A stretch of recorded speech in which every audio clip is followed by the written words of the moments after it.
Samantala, itinalaga na bilang bagong hepe ng Criminal Investigation and Detection Group o CIDG ang dating Davao Police Chief na si General Nicolas Torre III.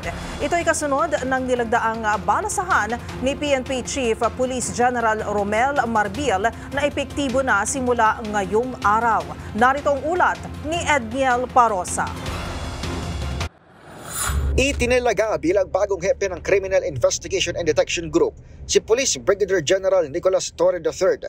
Epektibo na simula ngayong Setyembre 25 ang General Order ng balasahang nilagdaan ni PNP Chief Police General Romel Francisco Marbil. Papalitan ni General Torre sa CIDG si Police Major General Leo Francisco na ililipat naman sa Personnel Holding and Accounting Unit. Nanguna ang dating Davao Police Chief na si Torre sa malaking operasyong ikinaaresto ng wanted na umano'y human trafficker at maimpluwensyang si Pastor Apollo Kibuloy.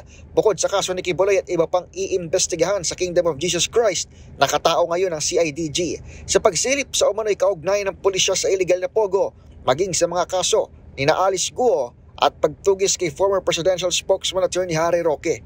Samantala, itinilaga ni Marbil si Southern Police District Chief Police Brigadier General Victor Rosete bilang Acting Director naman ng Police Regional Office 11 na mababakante ni Torre. Hinirang namang bagong direktor ng PNP Academy si dating Pro 2 Chief Police Brigadier General Christopher Berong, napapalitan ni Police Brigadier General Antonio Maralag Jr.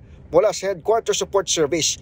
Dahil naman magre-retiro si Police Brigadier General Ricardo Layog sa September 26, ilalagay sa Northern Mindanao bilang Acting Regional Director si Police Brigadier General Jason De Guzman. Para sa MBC TV Network News, ito si Edniel Parrosa, una sa Pilipinas, una sa Pilipino.